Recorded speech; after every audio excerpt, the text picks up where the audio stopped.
شفاعة وهذا مطلبي أنا. Assalamualaikum warahmatullahi wabarakatuh. Alhamdulillah, alhamdulillah. Kita lanjutkan sedikit mengulang karena kemarin kita terjeda dari kemarin untuk mengingatkan pelajaran sebelumnya, yakni berhubungan dengan membela diri, membela harta, membela kehormatan, membela keluarga, maka itu hukumnya sah. Dan ketika dia membunuh orang yang mendolimi dirinya, maka orang itu tidak kena had, tidak kena hukuman. Begitu juga sebaliknya, ternyata ketika dia membela diri, ketika dia membela harta keluarganya, kemudian dia mati, maka matinya dalam keadaan syahid di sisi Allah, yakni syahid akhirah. Ya, sebagaimana sabda Rasulullah SAW, "Qutila, barang siapa yang dibunuh tuna malihi karena membela hartanya, bahwa syahidun, maka dia mati syahid. Wa man qutila tuna dinihi, barang siapa yang terbunuh atau yang dibunuh karena membela agamanya, bahwa syahidun, maka dia mati syahid. Wa man qutila tuna damihi, barang siapa yang terbunuh karena membela darahnya, dirinya dia, bahwa syahidun, maka dia mati syahid. Wa man qutila duna ahli, barang siapa yang membela, yang terbunuh membela keluarganya, bahwa syahidun, maka dia mati syahid. Ya, wal muradu yang dimaksud dengan bil ahli keluarga di sini az-zaujatu, yaitu istrinya, wa ghairuha, dan selain istrinya, kal binti, seperti anak perempuan, wal ukhti, dan wal ukhti, dan saudara perempuan, wal ummi, dan membela ibunya. Ini perempuan-perempuan Pak yang dimaksud di sini. Ya, istri kita digoda orang, diganggu orang, wajib hukumnya kita bela. Anak perempuan, ibu kita, saudara perempuan kita diganggu oleh orang, maka wajib hukumnya kita bela. Ya, jangan takut mati Pak, karena membela mereka itu mati syahid. Oh, ternyata orang yang berbuat dolim itu terbunuh misalnya, maka Bapak tidak kena hukuman. Nah, ini mengulas kemarin, ya, mengulas kemarin. Cuma di sini ada penjelasan Pak, bahwa wajhul istidlal, dan ada pun bentuk istidlal, yakni mengambil dalil bil hadis, dengan hadis ini, annahu, bahwasanya lamma ja'ala syahidan ala qatrihi, ketika menjadikan syahid, ya, waktu membunuhnya, waktu membunuh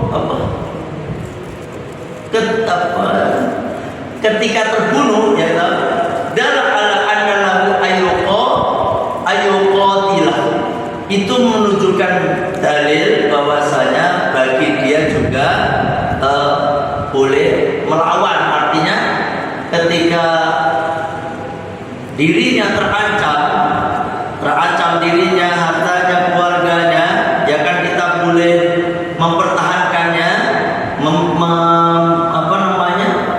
balik melawan.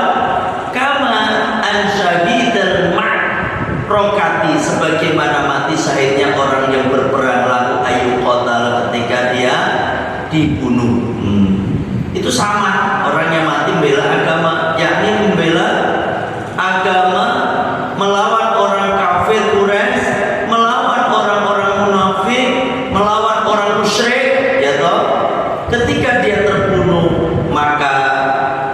dia mati syahid. Begitu juga ketika dia mempertahankan diri keluarganya, itu sama dengan mati syahid, ya. Nah ini. Padahal ala annahu ma'dunun lahu fil qatli. Nah ini ya toh. Dalil bahwasanya dia diizinkan bagi dia fil qatli membunuh, wa makana ma'dunan fihi la yu'manu, dan tidak ada wa makan dan perkara karena yang ada pada itu perkara ma'dunan yang diizinkan fihi pada itu la yu'manu, yang tidak apa namanya, yang enggak menjamin, ya tidak menjamin. Kemarin wa idza kana lahu ayyuqtala falahu fi'lu ma huwa aqallu min al-qatli min babi aula. Nah, di sini Pak, bedanya walaupun bapak itu boleh membalas gitu ya, membalas. Misalnya sampean itu pinter silat, kalau sekiranya kita itu bisa tidak membunuh, itu maksudnya, ya, kita pinter silat, ngadepin 8 orang, pokoknya SOK deh gitu, terkenal dulu. Waduh, kalau sekiranya kita tidak bisa tidak membunuh mereka, maka lebih utama tidak membunuh Pak. Mungkin dengan cara melumpuhkan saja. Kan ada Pak, jurus itu ditotok begitu orang nggak bisa nggak bisa bergerak, diam aja. Itu lebih utama. Kalau memang Bapak bisa, atau cuma melumpuhkan, dibikin dia pingsan doang, tetapi tidak membunuh, gitu. Itu lebih baik. Jangan main bunuh aja mentang-mentang Bapak bisa membunuh mereka, jangan. Tetapi lihatlah cara yang lebih ringan, karena asal yadfa'u bil akhaffi, yakni kalau bisa Bapak terhadap orang yang menyerang itu lebih ringan, menolak lebih ringan, gitu.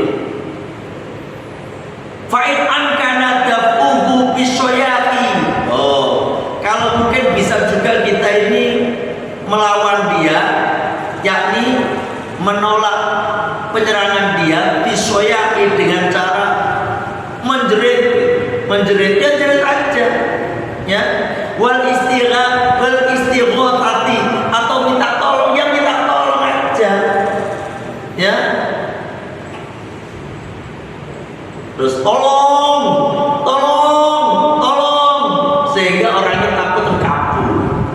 Nah, itu lebih baik begitu, ya toh.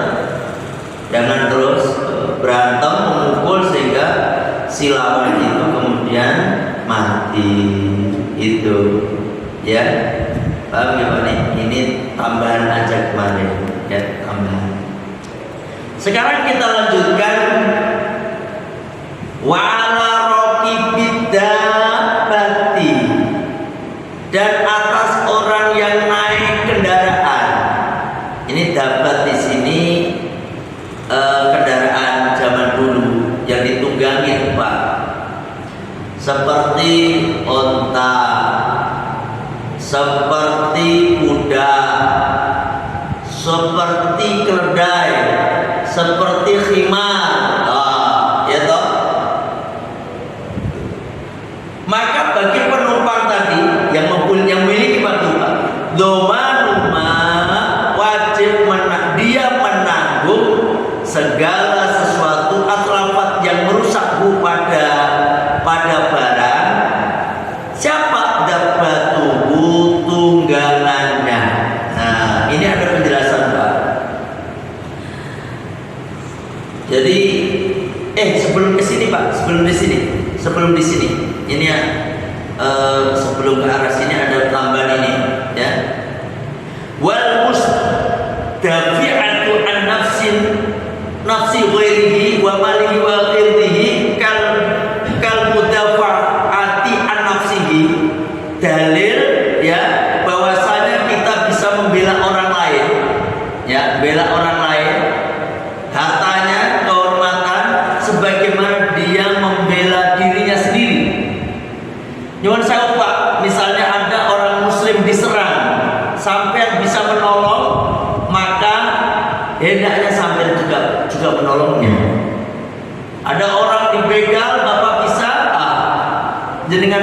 harusnya juga menolong itu orang yang dibegal.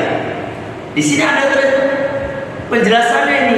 Kal mudafaati an nafsi wa malihi wa irdi, sama menjaga nyawa saudara kita sesama muslim, menjaga harta sesama muslim, menjaga kehormatan sesama muslim, itu hukumnya wajib. Ya, nyuwun sewu Pak. Kalau kalian menjaga nyawa, nggak perlu dijelaskan. Ketika saudara kita terancam nyawanya, maka kita sebisa mungkin untuk membelanya. Hartanya mungkin nggak perlu yang dijelaskan. Cuma di sini adalah menyangkut kehormatan. Ketika Bapak mendengar saudara kita dijelek-jelekkan, dimaki, dicaci di depan umum, Bapak wajib membela. Ini kadang-kadang karena ada orang gibah, ngerasain orang, Bapak harus bisa menolong. Itu karena apa? Menjatuhkan kehormatannya.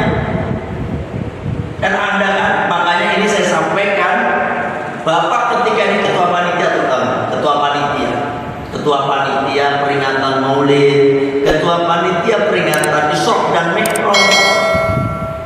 Ternyata ketika kita ngadakan acara Maulid Rojapan, yang di depan panggung siapapun itu orangnya, mau ketua panitia, mau RT-nya, atau mau kepala desanya, atau bahkan kiainya, ternyata membicarakan orang lain, ya, atau mungkin mencaci memaki orang lain, disebutkan orangnya, Bapak sebagai ketua panitia wajib menghentikannya, ya toh.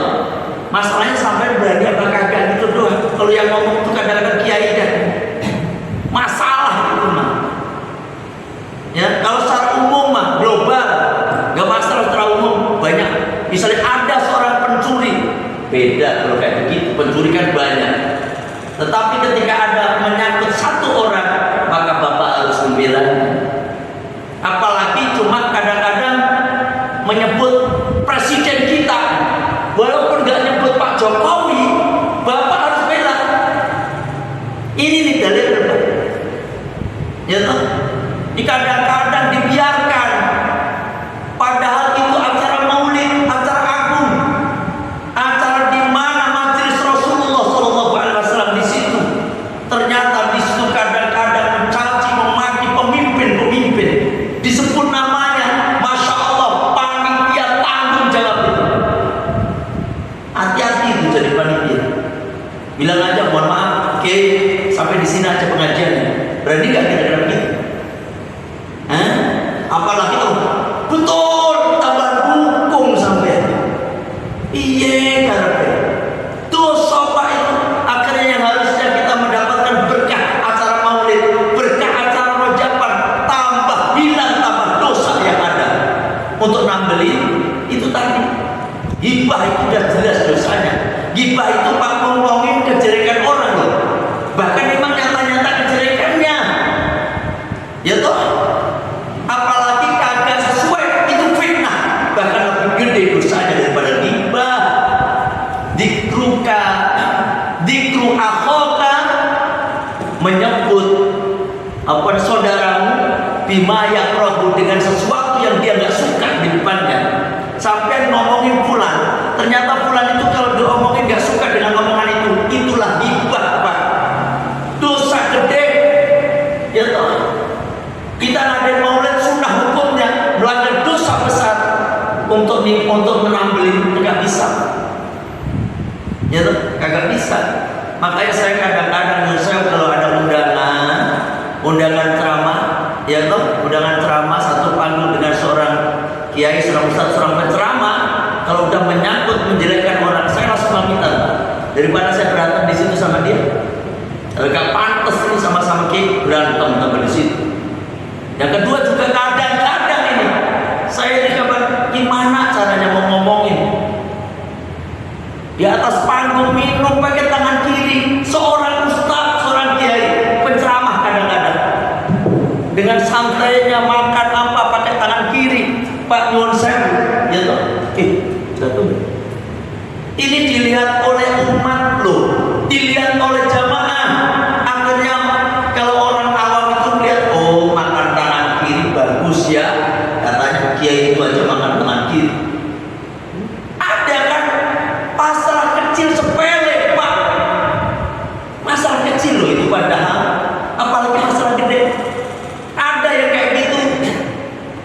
Kita kadang lirik doang, aduh gimana? Kasih contoh Pak, sunnah Nabi makan tangan kanan toh. Ini di depan orang banyak, acara maulid loh, harusnya menyebarkan sunnah-sunnah Nabi. Seorang tokoh di depan yang ditokohkan di atas panggung makan tangan kiri, bahaya itu, ya toh. Atau apalagi waktu mahal qiyam mudut ini, bahaya juga ini. Rasulullah kagak mau hadir di tempat seperti itu. Anda kan udah bagus-bagus mahal qiyam, tambah ada yang rokok, ya toh. Atau baca maulid dibacakan ada yang rokok. Ini tolong nanti semuanya harus sama-sama bareng-bareng. Ketika maulid dibacakan tidak ada yang rokok, kecuali acara bebas Pak. Acara bebas di mana udah acara selesai tuh, habis doa mau mutut 2 rekat juga nggak apa-apa, ya toh. Untuk sakar kumpul. Tetapi waktu bacaan maulid, tolong itu adalah Kanjeng Nabi, riwayat Kanjeng Nabi disampaikan kepada kita. Walaupun kita nggak tahu artinya, tetapi itu artinya luar biasa Pak kalau kita tahu, ya toh. Makanya nanti yang suka ngutut-ngutut nih ya, suka ngutut-ngutut ketika acara maulid, tolong sementara dimatiin udutnya Pak. Bukan yang udut nih, udutnya yang dimatiin, rokoknya yang dimatiin, ya toh. Nah, udah ini ada loh Pak, kadang-kadang masih ada tadi ya. Kalau memang gini Pak, kalau memang dia makan pakai tangan kiri nih, apalagi kiainya misalnya, mungkin dia nggak sengaja, sebenarnya dia udah kebiasaan seperti itu, ya toh? Kalau udah hal ini nggak mungkin Pak, ya Allah. Nah kadang-kadang ini masalah sepele, tetapi harus saya sampaikan, ya toh. Balik ke pembahasan. Jadi isi kayak maulid itu, acara-acara seperti itu isi dengan mengagungkan Rasulullah, mengagungkan sahabat-sahabat Rasulullah atau keluarga Rasulullah Sallallahu Alaihi Wasallam, ya toh. Isilah dengan hal-hal yang baik di saat itu. Masya Allah, enak, ya toh. Nah, kalau ada yang menggibah saat itu, maka ketua panitia harus turun tangan. Panitia semua kompak. Kalau di sini saya lihat beberapa kali saya hadir di maulid di sini, alhamdulillah kompak semua jadi panitia. Saya lihat jadi panitia pakai pakaian hijau semua kemarin loh, bagus banget. Nah seperti itu kompak. Kelihatannya ada penceramah kok jelekan menurut satu orang disebut namanya, langsung kompak. Udah makan aja, baru makan udah. Langsung kasih surat deh, kiai sampai di sini aja. Pusing. Kalau nggak begitu kompak Pak, kalau ngomongin orang semua jamaah pulang. Yakin besok kalau diundang lagi kagak akan ngomong lagi begitu. Ngapokin ustadznya. Caranya begitu. Ya lah, ini saya ajarin baik ini. Ini kebaikan ini. Kebaikan. Kalau masalah kayak gini kadang-kadang saya keras. Kata ada yang ngomong, oke, ada yang ngomong, oke, kalau ceramah keras banget. Keras gimana? Kalau untuk kebaikan, kebatilan kan saya keras sebenarnya. Tapi kalau ngaji begini kan jangan. Namun menyampaikan seperti itu. Kadang-kadang nih, dulu saya dengan beliau pakai Abdul Solihin keras al-Maghfur. Al-Fatihah. A'udzubillahi minasyaitonir rajim. Bismillah. Alhamdulillahirabbil alamin.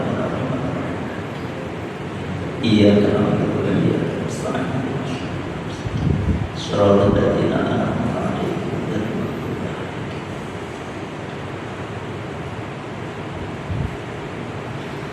Ya, beliau yang Solihin sama saya ngaji di PT-PT terkenal kerasnya. Makanya orang mereka itu pada kenal semua. Orang-orang yang nggak suka dengan Ahlus Sunnah wal Jamaah, yang nggak suka dengan NO, itu kalau namanya disebut Agus Fatah udah tahu dah. Orang Salafi lah, gitu aja bilangnya. Udah pada kenal di PT-PT itu. Kenapa kita dan keras Pak? Itu cuma menekankan biar jamaah tidak mengikut kepada mereka. Kadang-kadang kagak adil. Apa katanya? Udahlah jangan bahas masalah itu khilafiyah. Tetapi dia sendiri, mereka sendiri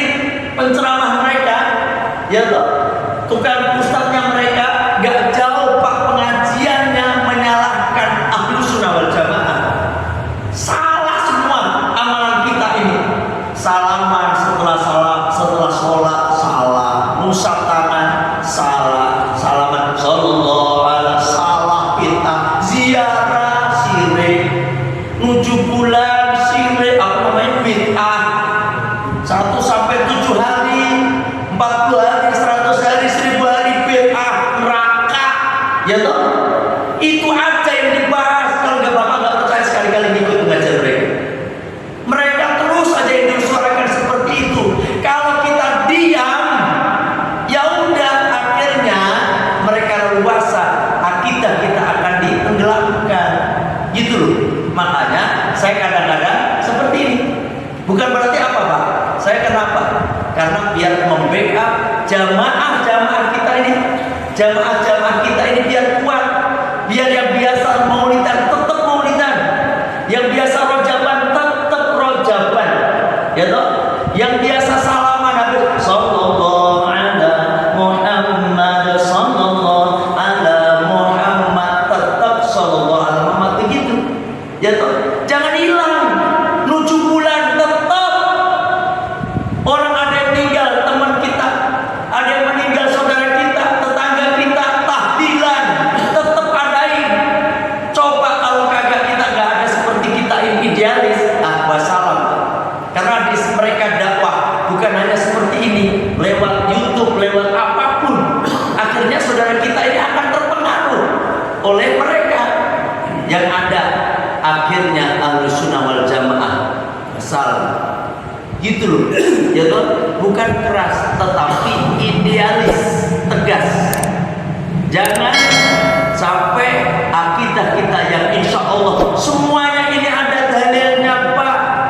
Kiai-kiai kita ini semua udah ngasih contoh, ya toh? Jangan sampai kita ini ada Pak, kita melemah sedikit. Ada ini salah satu cerita, salah satu masjid saya datangnya memang belakangan. Saya datang, isinya pun 2 kali sebulan karena memang udah gak ada waktu lagi. Ketua DKM kagak tegas. Ini cerita aja. Ketua DKM, masjid mana sudah saya sebutin, tapi nggak di villa, nggak di sini, nggak villa. Yang mana sudah saya tahu yang mana. Itu begitu. Saya kasih di situ 2 kali doang. Mereka pertama ngaji Al-Quran dan mereka nyetok. Tolong Ki Agus jangan bahas tentang masalah NU katanya. Tolong Ki Agus tuh jangan boleh bahas-bahas masalah khilafiyah segala macam. Karena kita akan ngaji Al-Quran. Ngaji Al-Quran mereka pertama ngaji Al-Quran. Waktu itu hari Kamis misalnya. Minta waktu lagi. Senin, malam Senin. Udah nggak usah pakai bisaroh. Yang datang dari mana Pak? Yang datang dari bukan orang situ. Kagak orang situ banyak. Setelah kesini bukan Al-Quran lagi yang dibahas, mulailah ke hadis. Setelah hadis ngaji kitab yang mereka punya kitab. Walhasil kagak ada maulidan, kagak ada rojaban sekarang masjid itu. Terus kemarin saya komplain, saya ngomong kan ketua DKM-nya udah tahu. Akhirnya kan waktu ngaji sama saya kagak pernah datang. Saya bilang ini masjid kita ini kagak nggak ada maulid nih. Pada diam, kagak ada maulid nih, diam Pak. Habis itu ini pakai kita nggak boleh katanya, itu masalah lain aja lah kita.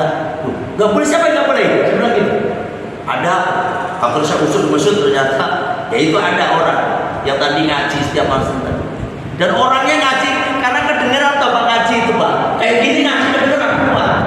Akhirnya akhirnya terpengaruh, membenarkan lagi akhirnya. Akhirnya saya ancam begini Pak, kalau kagak ada maulidan di sini, mulai bulan depan saya kagak bisa lagi di sini. Titik begitu.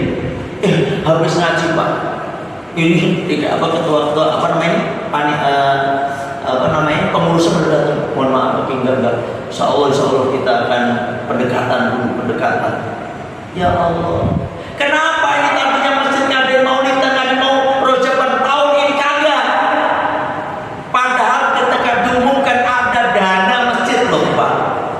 Kenapa kagak adain? Masalahnya karena nggak enak, kita harus saling menghormati. Menghormati apaan? Ini kita memperingati Rasulullah, kelahiran kanjeng Nabi, junjungan kita bersama. Oke lah, mereka yang nggak mau maulidan nggak apa-apa, saya bilang begitu. Kalau nggak mau maulidan nggak apa-apa, tetapi jangan sekali-kali melarang kami untuk tidak maulidan. Ini bukan terus toleransi. Coba kalau mereka pengajian malam Senin menjelek-jelekan kita, kok pada diam semuanya? Aku jadi ya akhirnya saya karena minggu ini mau ngadain maulid ya. Kita harus, ini bukan keras Pak, tetapi kita harus tegas. Jangan sampai masjid kita hilang Pak, ke Ahlussunnah wal Jamaahnya. Kunut disalah-salahin, sholat 20 rakaat disalah-salahin. Ini saya bukan bicara tentang apa, saya menguat Gitu, ya toh. Ini katakannya wah, bagi Agus mah orangnya keras. Bukan itu. Saya kan ngomong sesuai dengan kenyataan. Jangan sampai masjid kita ini keambil. Ada masjid villa ini ada yang udah keambil. Ada, nggak usah disebut masjid yang mana. Tapi saya mendengar cerita seperti itu caranya, Pak. Pertama ngaji Al-Quran dibiarkan, ya toh. Nanti akan minta ngaji hadis. Pak, hadis Riyadhus Shalihin yang ngajarin saya dengan mereka beda, Pak. Karena apa? Sesuai dengan mereka. Padahal sama Riyadhus Shalihin. Aduh. Akhirnya wassalam, insya Allah si Anwar kagak. Yang penting kita harus kompak, ya toh. Kompak. Mau boleh semua pada. Dan saya salut terhadap jamaah Anur di luar biasa. Kenapa? Ketika ada yang meninggal saudara kita, maka bukan hanya bapak-bapaknya yang tahlilan, ibu-ibunya yang tahlilan. Ini luar biasa. Saya di mana-mana itu Pak ngaji-ngaji itu, ketika saya sempatin ada jamaah yang meninggal, pasti semua saya ikutkan untuk ikut baca tahlil. Kagak ada ibu-ibunya, belum ada. Ada ibu-ibunya di dalam, itu bagian dapur Pak, urusan konsumsi. Kalau di sini kagak, alhamdulillah sengaja ibu-ibu kita didatang juga mendoakan. Mantap ini, lestarikan. Kalau kagak Pak hilang. Kalau kita diem baik Pak, ini diem baik, wassalam. Karena apa? Dianggap apa jamaah itu begitu bersono karena mereka berkuar-kuar, kita diem. Kenapa saya selalu ngomong kadang-kadang membawa nama NU? Karena saya ingin diakui menjadi murid Hadratus Syekh Hasyim Asy'ari. Gitu. Dan saya ngomong begini, ada yang suka, ada yang enggak, biasa itu mah. Biasa. Tetapi saya pengen akidah kita ini Ahlus Sunnah wal Jamaah tetap langgeng gitu loh. Ya toh? Jangan sampai masjid kita ini berubah kayak yang tadi saya ceritakan. Akhirnya kemarin pamitan ada yang, kenapa? Dia takut saya gagal ngisi lagi di situ lagi. Karena apa? Saya tanya, emang mereka ngajinya orang sini banyak yang ikut? Kagak ada, oke. Cuma kadang-kadang ketua DKM yang datang. Cuma karena nggak enak aja. Terus yang lain jamaah? Ya ada yang dari Punten Sukaresmi, ada yang dari Mega, kayak berarti ngebon itu. Ini kan enggak. Kita kan orang anu semua nih kan. Anu sih. Mungkin Pak Adi jual di orang villa Blok B. Ya toh, yang lain kan enggak ada bon-bonan. Ada kan santri enggak ada. Ya toh. Nah ini tolong saya ngomong seperti ini jangan punya perasaan apa-apa. Saya sedih kalau lihat kayak gitu tuh. Yang tadinya ada maulid kagak ada maulid. Yang ada jalan cepat kan. Karena apa itu kan? Apalagi kalau udah dikasih kesempatan jadi imam, wassalam udah nanti ujung-ujungnya, ya tak? Oh berarti kagak demokratis. Mereka kan sedikit Pak, harus ikut yang banyak, ya tak? Gitu. Minum dulu. Ada minuman kagak tuh? Jangan nih. Jangan salah paham dengan ini untuk jenengan kita semuanya.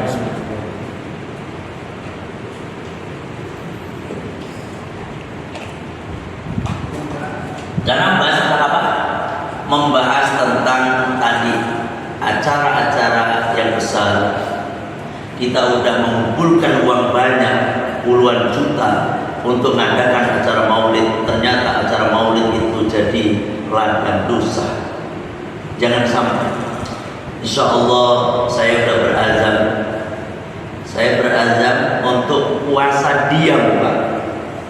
Puasa diam, artinya apa?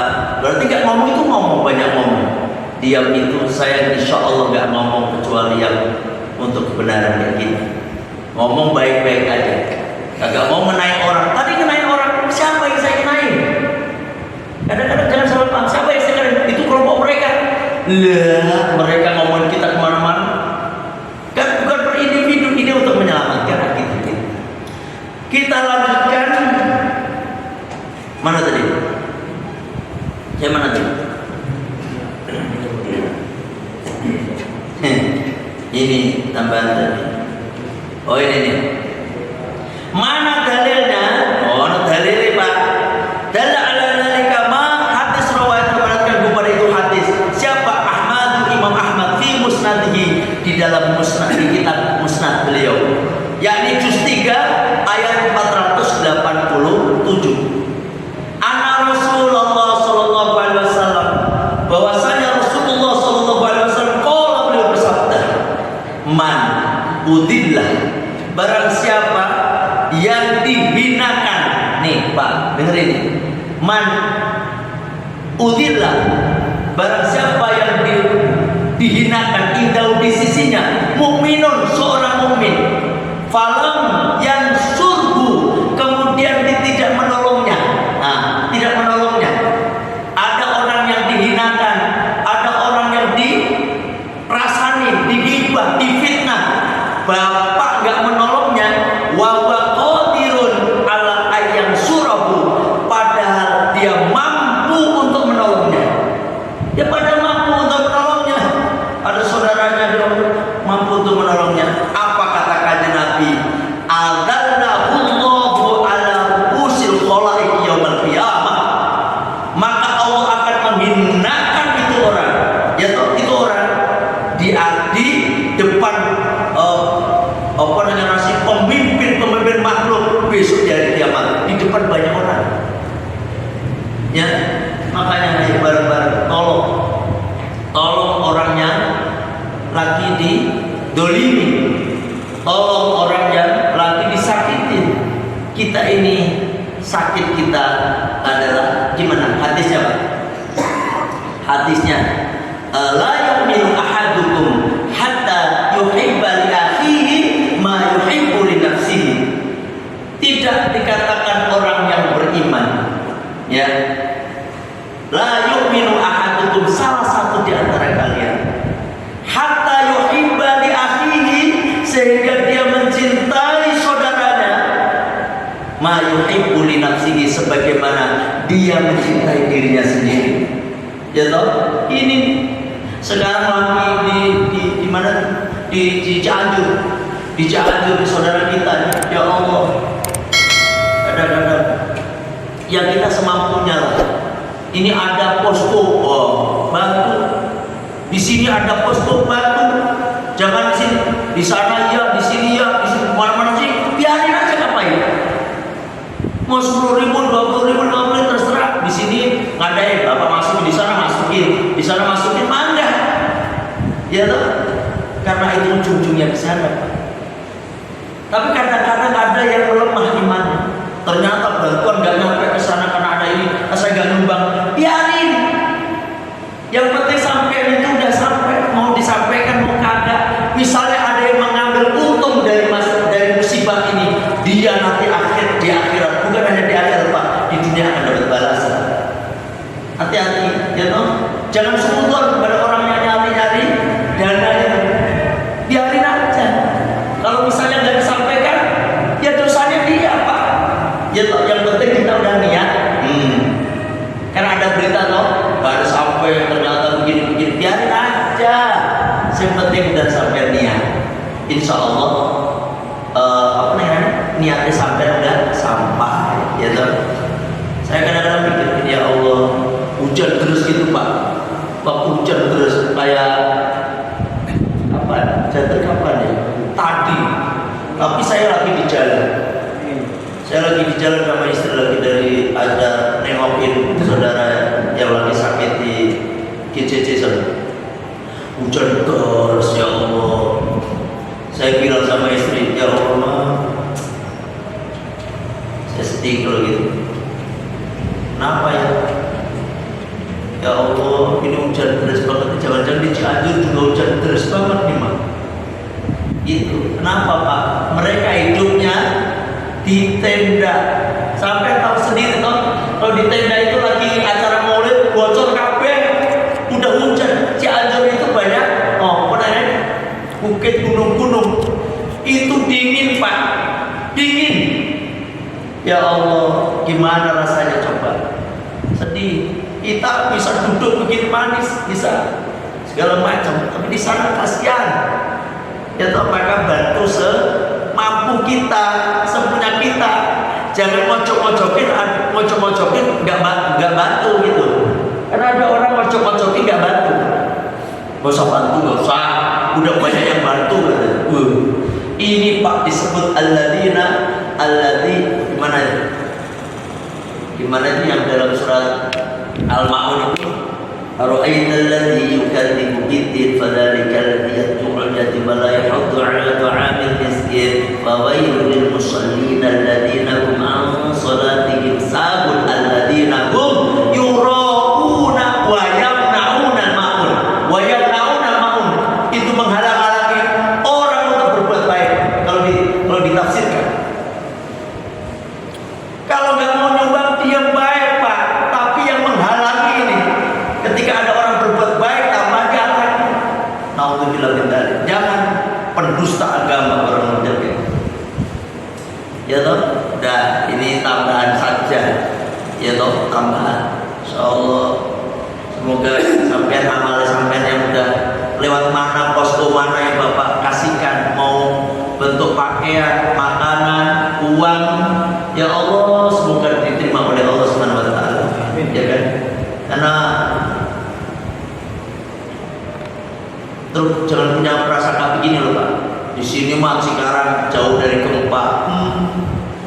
Jauh dari gempa gimana kalau Allah sudah mengendaki mudah bagi Allah. Ya toh? Makanya yuk bareng-bareng saudara kita kasihan. Pada rubuh rumahnya ini udah habis. Jadi rata. Bapak lihat itu dia. Ya Allah. Insyaallah. Tuh mumpung masih ada relawan. Ya, ada relawan di situ tuh. Kalau Bapak nggak pengen jadi relawan, paling tidak ya nyumbang lah apa-apa. Ya di situ deket tuh. Di Serang juga ada. Saya kan di mana kalau ngaji kan ke KSP, ke Medan ada kan. Saya masukin walaupun nggak banyak, semampu saya tapi terus begitu. Amal itu jangan jangan begitu. Pikirnya saya udah kemarin, jangan begitu Pak. Ya. Siapa tahu yang diterima adalah yang hari ini, yang kemarin akan diterima oleh Allah. Ya toh, begitu. Alhamdulillah ini sedikit keluar dari tema dan menerangkan jadi setiap ada orang yang dianiaya kita wajib menolong karena mereka adalah saudara kita semuanya. Ya toh. Alhamdulillah. Insya Allah nanti di sini juga saya akan adakan pembacaan roti berkubro. Nanti saya akan lihat minggu keberapanya. Nanti insya Allah kita mulai bulan Desember ini. Roti berkubro, semua masjid yang saya isi pengajian, yang sifatnya rutin mingguan seperti di sini ini, semuanya saya adakan. Ada yang minggu pertama, ada yang minggu kedua. Misalnya malam Rabu ya Rabu pertama kayak gini, malam Kamis ya Kamis pertama atau Kamis kedua. Karena memang roti kubro itu agak panjang. Kalau roti bul haddad mungkin 5-10 menit selesai, 10 menit lah atau 15 menit paling lama. Kalau roti bul atas juga begitu. Kalau roti bul kubro namanya juga al-kubro Pak, gede ya kan? Gede itu panjang. Kalau kita pelan gitu ya, santai itu bisa 1,5 jam, 2 jam bisa. Tapi udah saya praktekkan. Jadi kalau kita baca cepat, ada rangkap sedikit terus cepat, itu 45 menit selesai. Makanya nanti saya mohon keikhlasan sabar karena saya untuk mensiarkan roti ini. Roti ini roti bul haddad baik, roti bul atas baik, roti bul kubro baik, semuanya roti itu baik karena isinya adalah zikir ke Allah, isinya sholawat. Jangan banding-bandingkan. Jadi faham jadinya untuk dibanding-bandingin. Ya, yang penting ini nih roti apaan? Jangan. Ya Allah, semuanya itu beliau itu adalah Syekh Kutub yang luar biasa. Syekh Abdul Ghani Al-Haddad, benar Al-Haddad ya, Al-Attas, dan semuanya itu punya kelebihan. Semuanya wali-wali Allah. Makanya insya Allah manfaatnya, fadilahnya apa? Di samping untuk diri kita sendiri yang membaca, untuk lingkungan masjid sekitarnya. Itu insya Allah yang dituju itu udah Isya ya, nanti aja nanti penjelasannya. Intinya besar fadilahnya dan akan kita baca nanti minggu keberapa, nanti saya sampaikan. Minggu depan saya akan sampaikan ya. Jadi mulai minggu keberapa ya? Bukan minggu keberapa. Jadi nanti mulai kapan nanti? Bapaknya kalau minggu ketiga ya minggu ketiga terus gitu. Sampai kapan? Sampai kiamat. Sampai kiamat. Sampai kita dipanggil oleh Allah, ya kan? Nah seperti itu aja yang saya sampaikan. Mohon maaf kalau ada kekurangan, kalau ada kekhilafan, juga namanya manusia, ya kan? Banyak salah, banyak khilaf, udah pasti manusia, ya kan? Terima kasih. Kita tutup majelis kita dengan membaca Sayyidul Istighfar. Bismillahirrahmanirrahim. Allahumma anta rabbi la ilaha